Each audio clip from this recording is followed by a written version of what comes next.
Bonjour et bienvenue au podcast Performer autrement au quotidien. Le podcast où on jase la performance qui revitalise plutôt que de celle qui épuise. Alors, je me présente Hélène Savignac, je suis votre animatrice et je suis accompagnée de l'efficace Karine qui va me poser quelques questions sur le sujet d'aujourd'hui, de héros à zéro.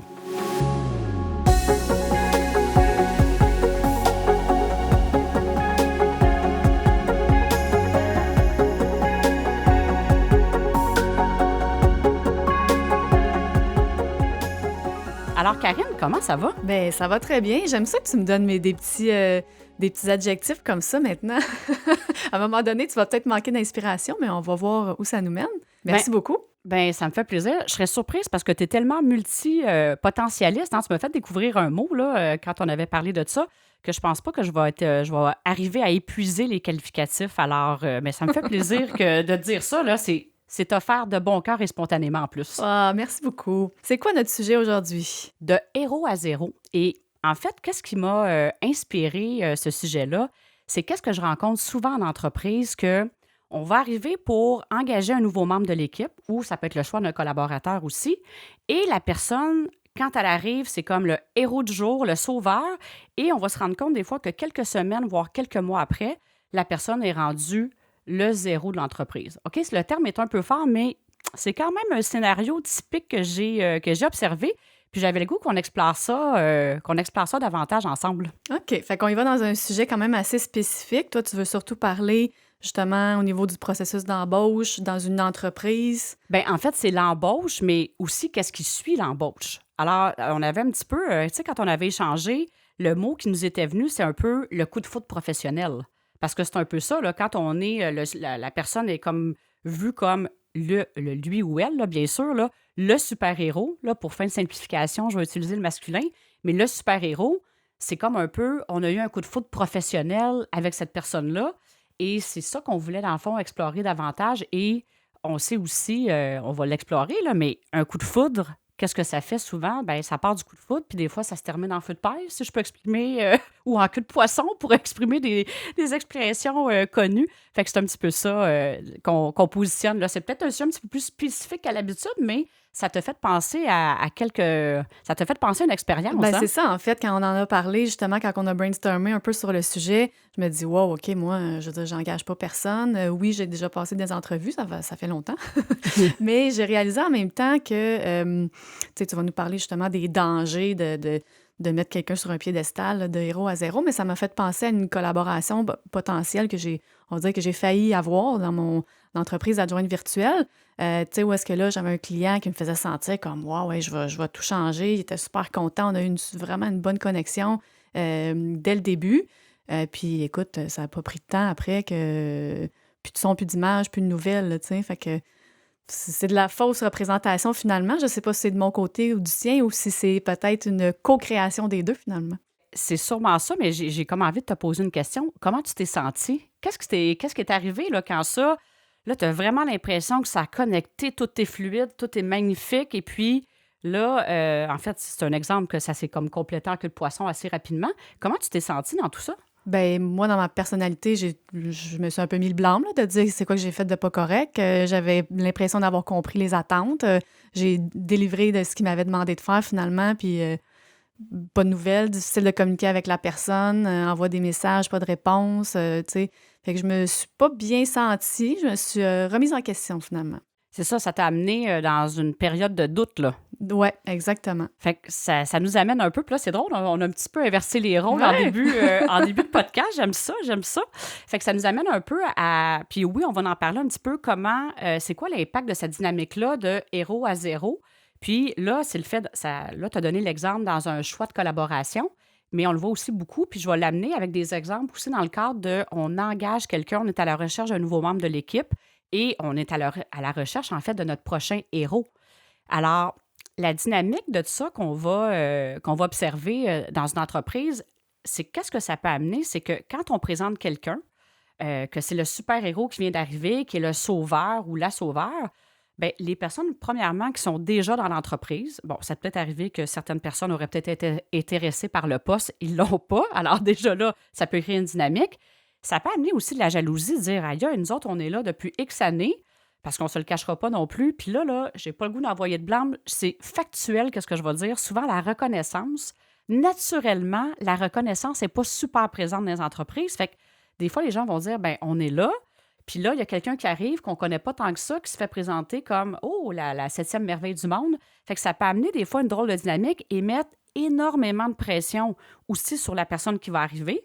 Et ça peut amener à un certain effet de... Une drôle de dynamique, une drôle d'ambiance aussi pour accueillir la personne dans l'entreprise. Puis les gens aussi vont peut-être aussi avoir des attentes très élevées envers la personne.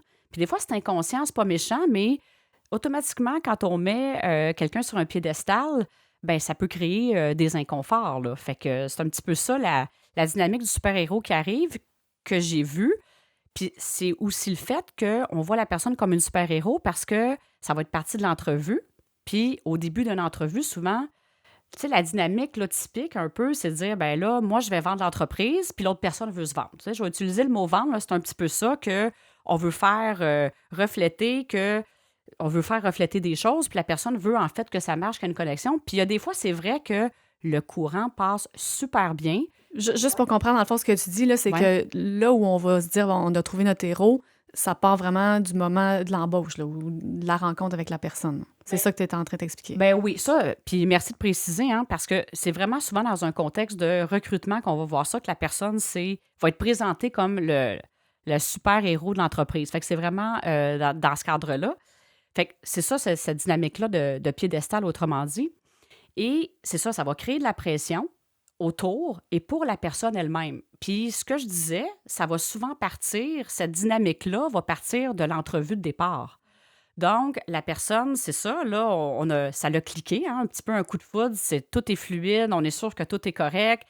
L'expérience dans le curriculum vitae, on dit, hey, la personne a le X expérience dans ce domaine-là, puis dans un poste similaire, on est vraiment en confiance, puis ça peut être le charisme pour différentes raisons. Des fois, les émotions vont prendre le dessus, puis on se le cachera pas, là, il n'y a aucun processus de recrutement qui est 100% béton. Il y a tellement de contextes, il y a tellement de choses qui peuvent influencer par la suite que c'est plus, on peut avoir une idée, mais en ce sens qu'on ne connaît pas réellement, qu'on connaît pas réellement la personne. Fait que c'est aussi le danger des fois de mettre quelqu'un sur un piédestal sans tout connaître, mais tant mieux si ça l'a cliqué, là, je veux dire, c'est magnifique, ça peut partir de ça, mais des fois, on a trop idéalisé qu'est-ce qui s'est présenté à l'entrevue, c'est cette dynamique-là que je veux dire un petit peu du super-héros. C'est ça, c'est clair quand même comment je... Ben oui, Moi, je écoute, me comprends, là, mais...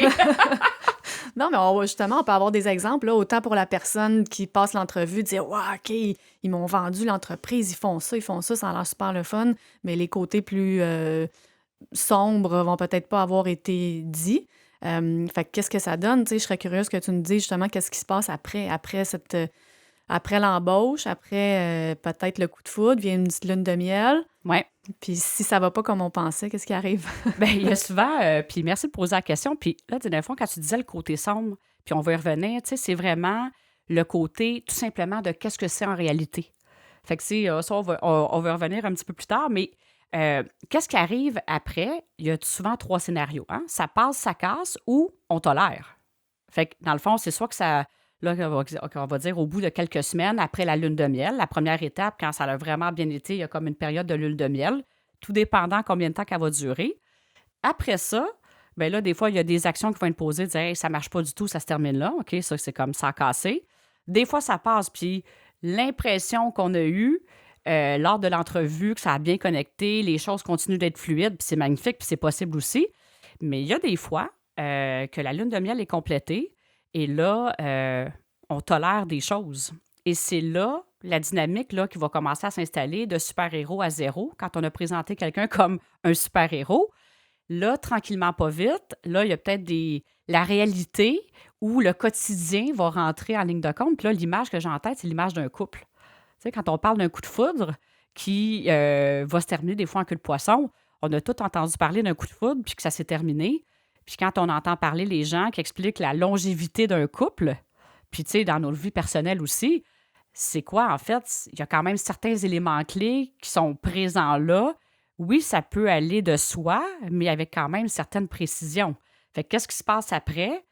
souvent, quand on ne prend pas la peine de mettre de la clarté dans certaines choses, dans les communications, dans le rôle, dans vraiment dire qu'est-ce qu'il y en est, de se dire les vraies affaires, c'est là, des fois, que ça va déraper puis qu'on va tomber dans des non-dits. Parce qu'on en était tellement convaincus que le ou la sauveur était arrivé, qu'on n'a pas besoin de parler, la personne devrait être compétente dans ce poste-là, devrait savoir ça. On s'est fait comme une idée. La personne aussi s'est faite une idée, ou elle aussi, de son côté, de c'était quoi le quotidien de l'entreprise. Et là, des fois, il peut y avoir comme un petit fossé de communication qui se crée, puis des non-dits tranquillement, de dire « Ah, ben j'avais pas pensé que c'était le même, comment je vais aborder ça? Et c'est là que cette dynamique-là des non-dits embarque et que le fossé de communication se crée. Tu sais, on est parti tellement high que là, si on n'adresse pas les choses, ben c'est là qu'on s'en va plus vers la dynamique du zéro. Puis là, le degré d'insatisfaction est encore plus grand parce qu'on a tellement mis la personne sur un piédestal. Fait que c'est vraiment là, des fois, que cette dynamique-là va dégringoler. Puis les non-dits en entreprise, puis là, on va le dire dans n'importe quelle sphère de la vie, on le ramène dans un contexte d'entreprise, les non-dits, ça donne ce que ça donne, là. Parce que les mots dans une communication comptent à peu près juste pour 5 de 5 à 7 Le reste, c'est tout le ton, puis c'est tout le non-verbal. Donc, quand il y a de l'insatisfaction, qu'on le veuille ou non, ça transparaît dans notre façon d'être. Comme dirigeant ou comme même la personne qui a un inconfort, ça va paraître. Alors, c'est là que les non-dits peuvent prendre beaucoup de place et que c'est inconfortable pour tout le monde, finalement, là.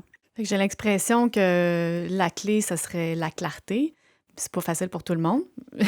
Fait que j'aimerais ça t'entendre de savoir qu'est-ce que tu suggères, comment tu suggères de fonctionner pour éviter ça, finalement. En passant, tu me fais penser que il y a vraiment un outil qui est disponible que je vais partager, là. Vous n'avez pas besoin de prendre ça en note pour les gens qui nous écoutent. Il y a un outil qu'on va partager qui s'appelle la qualité d'engagement, qui est vraiment un outil qui peut être très utile pour, justement, mettre de la clarté dans la communication. Alors, qu'est-ce que je vais suggérer? Bien, premièrement, dès le processus d'embauche ou de recrutement, c'est de mettre de la clarté sur qui on est réellement comme entreprise, dans notre raison d'être, dans à quoi ça ressemble une semaine, c'est quoi l'ambiance, même si on a des défis actuellement, que ce soit dans la quantité de personnel, que certains processus d'affaires sont à revisiter, c'est d'être vraiment authentique dans qu'est-ce qui se passe réellement et c'est quoi notre entreprise. Oui, c'est correct de dire en quoi on est unique, qu'est-ce qu'on fait de bien, mais aussi, c'est de donner l'heure juste le plus possible à la personne pour qu'elle sache, ben oui, en quelque sorte, à quoi s'attendre, de savoir à quoi elle dit oui. Et la même chose pour le candidat, quand tu parlais de co-création, tu sais, la dynamique de héros à zéro, c'est pas tout sur les épaules du dirigeant, c'est aussi la personne qui se présente dans l'entreprise. C'est une co-création des deux personnes. C'est elle aussi d'être réaliste et authentique par rapport à qui elle est. Puis là, vraiment de voir, OK, y a-t-il un fit? On part-tu d'un point de départ où... fait que c'est vraiment cette clarté-là de dire réellement qui on est. Une fois que ça, c'est fait, parce qu'on ne se le cachera pas que quand on ne se connaît pas tant que ça, il peut y avoir des petits filtres qu'on veut que ça fonctionne.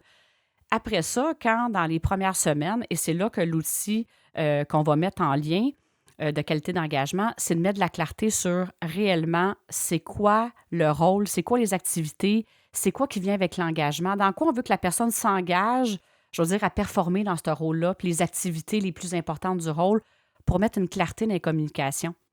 Parce que une des principales causes, on en parlait dans un épisode précédent, je crois, pourquoi les gens quittent leur emploi, il y a la relation avec le supérieur immédiat ou avec le manager, avec le management de l'entreprise, mais il y a également la clarté du rôle. Quand les gens, les attentes, c'est pas clair, ils ne savent pas trop quels sont leurs rôles dans l'entreprise avec clarté, ça crée beaucoup, beaucoup d'insécurité. Fait qu'un élément, puis je fais le parallèle aussi avec le couple, c'est la clarté dans les communications, de se dire vraiment, OK, qu'est-ce qui est important pour moi dans le business, de quelle façon j'aimerais ça que tu contribues, puis d'avoir vraiment un discours ouvert par rapport à ça. Évidemment, pour le dirigeant, ça prend aussi d'accueillir vraiment la personne, qu'est-ce qu'elle va dire. Ça prend une ouverture des deux côtés, c'est sûr. Ça se pratique, ça, je pense, d'être capable de communiquer avec clarté ses besoins, ses impressions. Bien, c'est ça. Puis, dans le fond, quand on veut contrôler la réaction de l'autre personne, mettons qu'on se dit, OK, on vient d'engager un directeur des ventes qui a 15 ans d'expérience, puis on s'attend que la personne ait de l'expérience, mettons, de faire un plan marketing. Je vais donner cet exemple-là. Si la personne, dans ses emplois précédents, ne l'a jamais réellement fait, ça ne veut pas dire que ça va être évident pour elle. Donc, si on part avec cette attente-là, puis on ne prend pas la peine d'aller valider avec la personne, « Hey, as-tu eu de l'expérience là-dedans? Comment tu te sens avec cette activité-là? » Bien, c'est là des fois qu'on peut avoir des déceptions. Là, la personne a de la pression sur ses épaules. Là, elle ne voudra pas nécessairement dire, « Bien là, j'ai pas le goût d'avoir l'air incompétent, donc je ne donnerai pas l'heure juste. » Fait que là, il y a comme un petit jeu. Puis là, j'ai le goût de parler du triangle émotif, là, qui est souvent pas très bénéfique dans une entreprise, puis même dans la vie privée aussi, by the way, là, mais le triangle que peut-être plusieurs personnes ont entendu parler du bourreau, victime, sauveur. T'as-tu déjà entendu parler de ça, ce triangle-là, Non. Karine?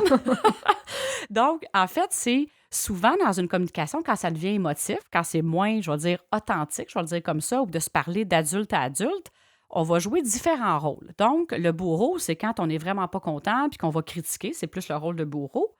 La personne qui est victime va recevoir ça, va se sentir un peu impuissante. Et le rôle du sauveur, des fois, c'est de dire, OK, là, je vois que ça ne marche pas avec la nouvelle personne que j'ai engagée. Ah, puis moi, comme dirigeant, je vais prendre ça sur mes épaules pour pas que les lacunes paraissent. Fait que là, c'est de jouer au rôle du sauveur. Fait que souvent, on va voir que les positions changent dans ce triangle émotif-là. Et là, dans ce temps-là, on joue des jeux. Tu sais, le triangle émotif, on joue des jeux. Fait que là, des fois, on va passer du bureau à la victime. Ah là, ouais, hein, je suis comme pris avec ça. Là, ça fonctionne pas, mais là, j'ai peur de ne pas trouver mieux sur le marché.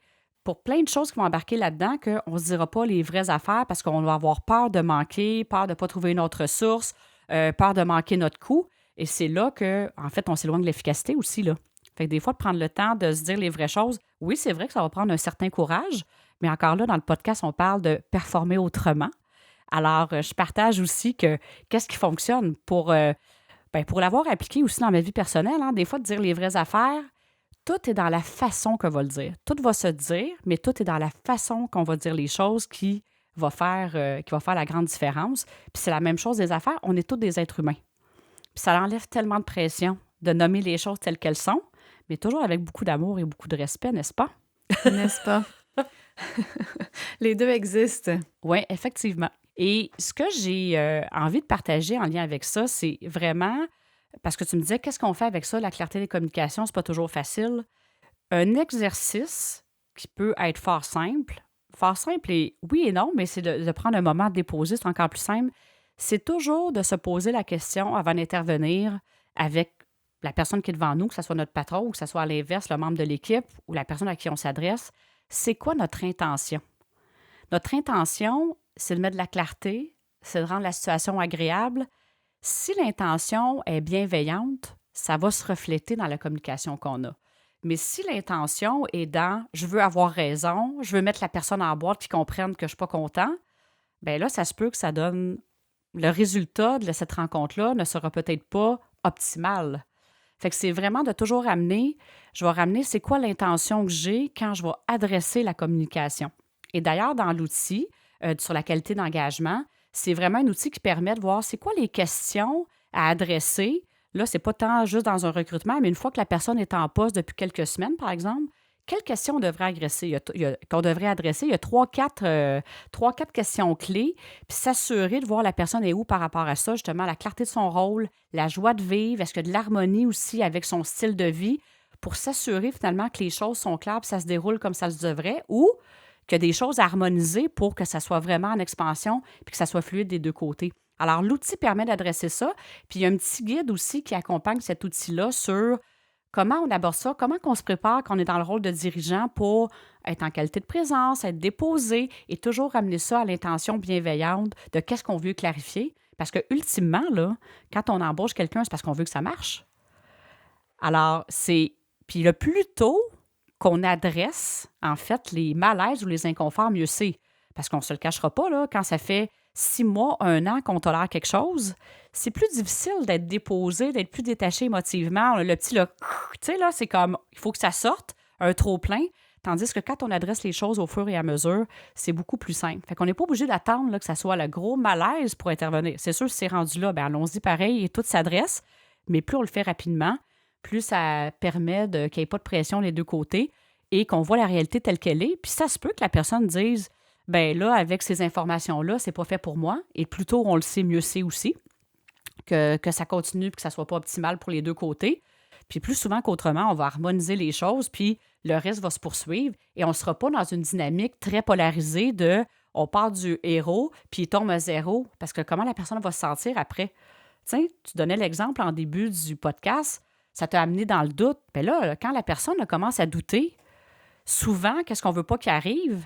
Elle se sent tellement pas bien qu'elle ne performera pas. Parce que là, quand tu es stressé, ça l'affecte ta capacité de rétention de l'information, tu ne veux pas faire des erreurs, tu marches sur des œufs. Alors là, c'est comme souvent, tu réalises la prophétie, là, ça ne marchera pas parce que la personne, elle se sent tellement inconfortable. Fait que c'est cette dynamique-là qui est un peu, je vais utiliser le mot toxique, c'est un petit peu ça aussi. Fait que c'est vraiment, en fait, clarté dans les communications, adresser les non-dits le plus rapidement possible pour qu'il y ait de la fluidité puis de l'harmonie dans la communication interactive, là. C'est vraiment, puis c'est pas juste la responsabilité du dirigeant, c'est vraiment des deux côtés, là. C'est tellement bien dit, je suis presque sans mots, mais tu sais, ça me fait vraiment réaliser que tout ce qui est adressé au départ évite de laisser traîner des choses puis que ce soit à recommencer. Puis, tu sais, on se le cachera pas, hein, on a tous déjà entendu ça par rapport des couples, là, justement, qui disent que ça fonctionne bien. C'est parce qu'il y a eu une communication interactive en tout temps. Puis ça se peut des fois qu'on se fait pas dire qu'est-ce qu'on a le goût d'entendre, hein? Mais ça veut pas dire pour autant que c'est pas harmonisable en quelque sorte pour que ça fonctionne. Fait que c'est exactement la même dynamique dans une entreprise. C'est prendre le temps de communiquer, même si on avait pensé que c'était pour être pris pour acquis, que ça devrait se passer comme ça. Quand c'est pas le cas, c'est juste une occasion de remettre de la clarté puis de partir sur des bases qui sont plus solides tout simplement. Puis on clarifie, on harmonise et puis les choses se déroulent et puis tout le monde est bien. Puis c'est là qu'il y a de l'efficacité. Quand les gens se sentent bien, sont productifs, sont engagés et c'est pour ça que l'outil de la qualité d'engagement, d'ailleurs, va être disponible, va être dans les liens de l'épisode et vous allez pouvoir y accéder gracieusement avec grand plaisir. Fait que c'est un outil vraiment qui permet de mettre la clarté en lien avec ça puis de s'assurer que on est au bon endroit, puis que les choses doivent être adressées pour que la fluidité soit au rendez-vous, soit là. Puis en passant, cet outil-là, il peut être utilisé quelqu'un qui est en poste depuis déjà quelques années, puis qu'on sent qu'on a besoin de réaligner des choses, ou même quelqu'un qui est là, juste aller faire un petit son de cloche. Est-ce que la personne est heureuse? Est-ce que tout est bien aligné? Es-tu sur son X aussi? Parce que l'outil permet de valider ça. Alors, c'est un outil qui a vraiment plusieurs fonctions que je vais vous laisser découvrir. Et évidemment, bien, si vous avez des questions, vous pourrez nous les adresser. Ben, gros merci, Hélène. Vraiment, je t'ai beaucoup écouté là, en fin d'épisode parce que j'étais flabbergastée. Non, mais c'est vraiment super intéressant. Merci. Ben merci à toi. Hein. Puis encore là, ça, c'est un bel exemple de co-création qu'on fait ensemble. Tu sais, on s'est donné les lignes directrices du podcast, comment ça devait se dérouler. Tu as ton rôle, j'ai le mien là-dedans, puis on est en train de bâtir ça. Puis plus on fait, en fait, des épisodes, tu sais, ben, le plaisir était au rendez-vous, on doit le dire dès le départ. Mais il y a une fluidité qui s'installe, puis c'est ça qui est vraiment le fun, puis l'expansion est là. Alors, merci aussi à toi d'être là puis de poser toujours des questions super intéressantes. Alors, on espère que ça vous plaît aussi. Alors, les gens qui nous écoutent, gênez-vous pas, écrivez-nous vos commentaires. Vous avez des questions, vous avez des suggestions d'invités aussi, des suggestions de sujets. Gênez-vous pas pour nous écrire sur les différentes plateformes. On est présent sur le Google Play, sur iTunes, sur YouTube. Bref, on est présent sur différentes plateformes. Alors, c'est toujours un plaisir. Alors, je vais vous souhaiter vraiment une super belle semaine et de la clarté dans vos communications. C'est ça mon invitation de la semaine et évidemment d'aller visiter l'outil qui est à votre disposition de la qualité d'engagement. Un très beau souhait. Merci beaucoup. Alors, à bientôt. À bientôt.